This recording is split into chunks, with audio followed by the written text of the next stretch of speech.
برد. یک شنبه 30 تیر 1370 با هلیکوپتر به سد لطیان آمدیم. بچه ها هم تا ظهر کم کم رسیدند. مهدی و فاتی نیامدند. هوای خوبی دارد. از همراه بچه ها خواستم اسکی روی آب یاد بگیرم. کمی دنبال قایق کشیده شدم، اما بدنم آمادگی چنین ورزشی نداشت. یک نفر چنین پیش بینی کرده که امروز ساعت 8 زلزله‌ای به قدرت 6 و 8 ریشتر در تهران روی خواهد داد. به همین خاطر بسیار از مردم از تهران سفر کرده و آمدن ما به لطیان هم بی ارتباط با این نیست.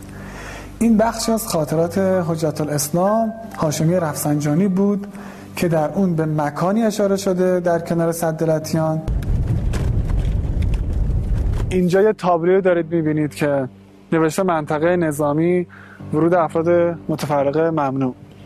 پایین ترم یه تابلو کوچکتری هست که نوشته خطر انفجار مین.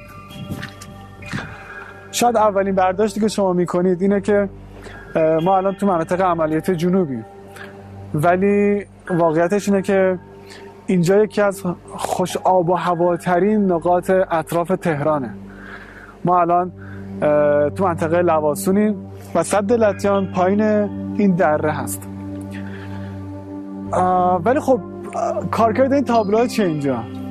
خیلی جالبه و خیلی مایه تأسفه که بگم این مسیر میخوره به یکی از محبوب ترین کاخهای شاه و الان دست دولته و دولت اینجا استفاده میکنه و جای تأسف داره که اسم سپاه پاسداران انقلاب اسلامی، اسم مناطق جنگی، اسم مقدس جنگ داره استفاده میشه تا حریمی ساخته بشه تا ما مردم نتونیم نزدیک بشیم به محل تفریح این آقایون. من 34 سال سخت‌ترین موقعیت‌ها رو کشیدم، ولی امروز با افتخار بازم من نظام مقدس جمهوری اسلامی دفاع می‌کنم. هندوانم زیر بغل نمیذارم، چون خدا روح حضرت امام خمینی رو شاد بکنه. اکثر مصاحبه‌های حضرت امام خمینی رو صدا سیما پخش نمی‌کنه. امام خمینی توی یکی از مصاحبه‌هاش من دارم نوارشو دارم خدمتتون میدم. امام خمینی به ملت ایران، به ملت شریف ایران کی میگه این صحبتو؟ حضرت امام خمینی رضوان الله تعالی علیه میگه من کیم؟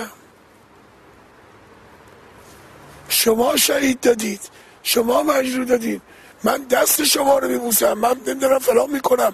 بابا امام روح الله خمینی اینطوری به این ملت احترام میذاره. شما چی کار کردی غیر از دزدی و غارت بیت المال؟ از 15 خرداد تا حالا که آمدیم خون دادیم، یعنی شما خون دادید. من که نشستم اینجا منم هیچ حقی ندارم.